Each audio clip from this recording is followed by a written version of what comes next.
I was a Marine. I defended our embassy in Iraq. I was in the Army. I was a combat photographer in Somalia. We did a lot of good over there.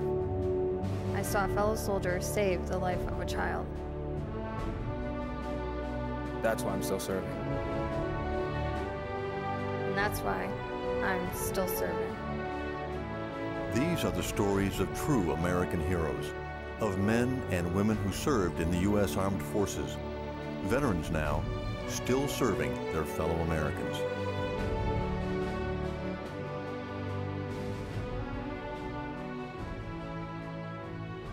I always had a desire to serve in the military since I was a little kid. The ships, the airplanes, the tanks, everything about being in the military excited me. John Ennis, born and raised in Howell, New Jersey, John felt the call to serve our nation. Shortly after high school, John decided to answer that call by enrolling in the United States Naval Academy in 1999. One of the things that we were taught very early as freshmen or plebes at the Naval Academy was that you're only as strong as the guy or girl next to you. You can only achieve so much as your teammates achieve, and you're only as strong as the weakest link in your chain. These messages sort of drove us to each succeed as much as we could individually, while keeping the prospect of the team at the fore of our minds and at the fore of our activities. The brotherhood and the sisterhood in the armed forces is something that I'm certain that I'll never experience again in any job I hold from here till whenever I decide to stop working, which will probably be into my 90s, hopefully. John graduated from the Naval Academy as an ensign in 2002. Still just a kid, John became the leader of men. Nothing can prepare you for your first real leadership experience out in the fleet. I recall being an ensign, our first officer rank, directly upon commissioning from the academy, and getting to my first ship and looking at the 20 or so sailors that I was immediately put in charge of, most of whom were almost twice my age. I remember being that scared 22-year-old kid who was all of a sudden thrust into a leadership role. And my first meeting with my division on the ship was really a sort of a moment, not only that I'll always remember, but it was something that I've really taken with me from that point, because I realized just how important my role on that ship was and how important my role to the military writ large was. After 6 years of service, John left the Navy as a lieutenant. Transitioning out of the military is one of the harder things for folks to do in life, because you're used to such a rigid and regimented lifestyle that covers everything from when you wake up until you go to sleep, even on the weekends. You know, I can remember Saturdays and Sundays when I wouldn't have any work to do, but I'd wake up at the same time, go to bed at the same time, regiment even my fun and leisure activities, because that's what I was used to doing. I found that when I transitioned into the civilian world, I was doing a corporate job for a defense contractor, Lockheed Martin, that I thoroughly enjoyed. And one of the things that I liked about it was the transition was made a little bit more easy, because I was still dealing with the US Navy and primarily international navies at that job. And so I still was able to deal with the same folks, doing a lot of the same things that I had done when I was in the Navy. So while it was difficult, I feel as if I picked a job directly out of the military that enabled that transition to be a little bit more seamless. John continued to work at Lockheed Martin and then at IBM, and now is currently an account executive with Microsoft. Because his service in the Navy prepared him for life and success after the military, John felt it was his duty to help others who had served. Volunteering for veterans seems not only like the logical choice for me to do as one and knowing so many of them across my time in the military. It was something that I knew needed to be done. I think that if there are any causes out there, particularly in this country, that require and really elicit an emotional response from the American people, it's veterans care. There are no folks out there in any profession in America that answer the call more presciently, that do more for the freedoms and democracy of the United States than military servicemen and women. And we owe them the same level of care and concern that they put into their jobs to protect us, to facilitate a more easy transition when they get home, whether they're wounded or not, whether service members have been killed and it's assisting their families. There's so much that we can do for veterans, and I just wanted to be a small part of that. When an opportunity to serve veterans arose with Luke's Wings, John was happy to help. I had the privilege of meeting the current CEO, Fletcher Gill, through a mutual friend, actually out socially a number of years ago. And he told me about his organization, and it seemed like something that I was really excited to get involved with. Luke's Wings was started in December of 2007, actually, at a lunch with Sarah Wingfield, a good friend of mine. And we were just having lunch and catching up, and she mentioned to me that she had visited Walter Reed about 6 months earlier in the spring of 2007. And she met the troops, and she met a wounded warrior named Luke Shirley, who had lost an arm and a leg. And we got to talking about him and about her experience, and it had really stuck with her for the entire 6 months since her experience. One of the things that Luke's Wings wanted to stay true to from the beginning was that mission of uniting fathers and sons and daughters, mothers and fathers, with their children and with their families that they wouldn't ordinarily have a chance to see. Luke's Wings is a very simple charity, a simple organization. We provide airplane tickets to wounded warriors and their families during recovery, and anybody who wants to help us reunite a family can do so on our website or through the mail or volunteer for the organization. We've purchased almost 1,000 airplane tickets now, and I think we're just getting started, so we'll just keep doing what we're doing and leave the rest to God. There is more that we can do, and as a private citizen, I felt proud of my contributions to that effect. Since 2008, Luke's Wings has commissioned over 900 flights of family members to the bedsides of wounded warriors. As the organization grew, so did John's involvement.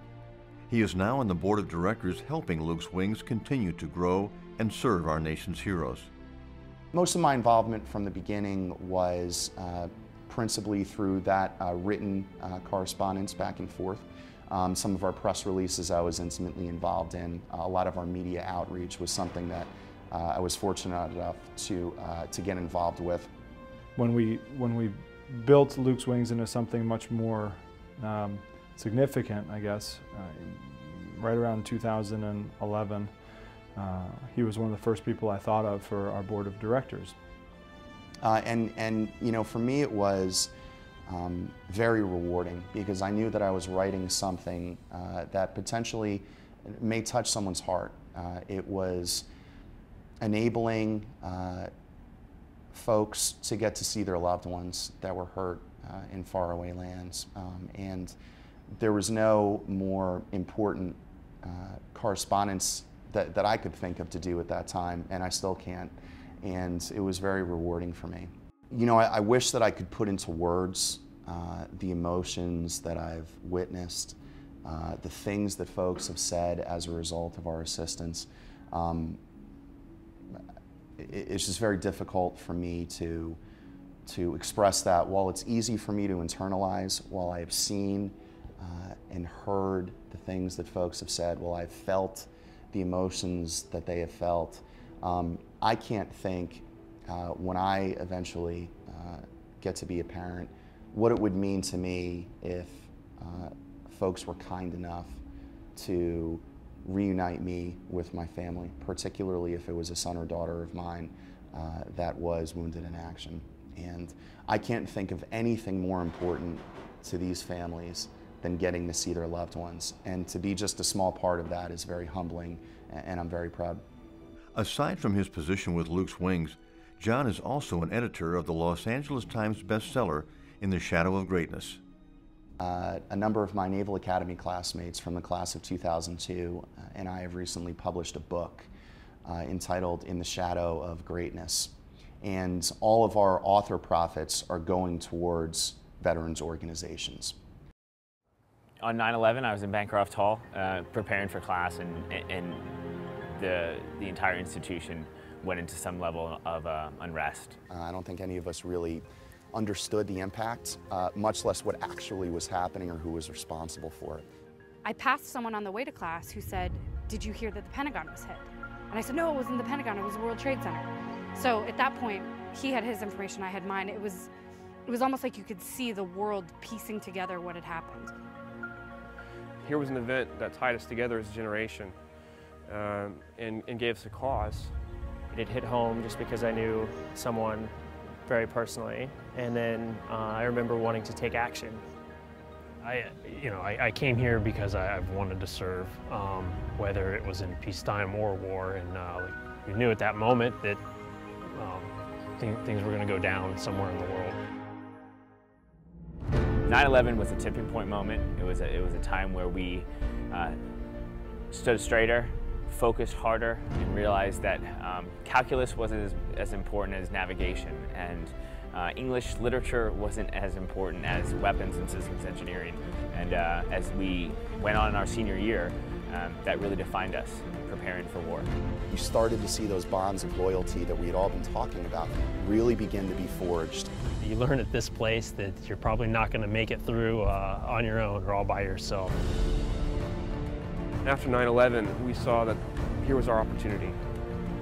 But at the same time, there were many things that we went through, that we experienced, and that we struggled to understand that were not as clear. Those shadows that we tried to distinguish where our opportunities of heroism were. There's a lot of stories that are going to be in this book that they may not have necessarily read in the newspaper. You get pages and pages of different people's stories imparting their experience, what they went through in order to educate the next generation to understand what leadership for us really was and what it can be in the future. But it's a bit of an oral history. It's a celebration of the heroism of our generation. It's an inspiration to the next generation. We hope to do well with this book. The book chronicles our experiences at the Naval Academy and talks about our unique contributions to the long war in the 10 years directly following 9/11, as we were the first class to graduate right after the 9/11 attacks. And so on the one hand, we are really trying to honor our experiences and all veterans who have served. And from a looking forward perspective, frankly, we'd like to do real well with this book so we can raise as much money as possible to go to different veterans organizations.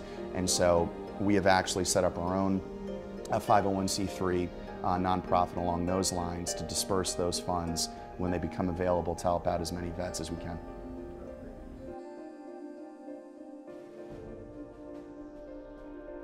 Whether it be through profits from the book or through work with Luke's Wings, John continues to serve veterans any way he can. So today, we thank John Ennis for still serving. My time in the military was the proudest that I've had thus far in my young life. And you know, if there's a higher calling than putting on the nation's uniform, I haven't found it yet, and I don't expect to. And I think the least that we can do, the least that the American people can do, is do everything they can to help the folks who are willing to sacrifice their lives to protect their freedom. And I don't see, and I can't think of any higher cause than that one.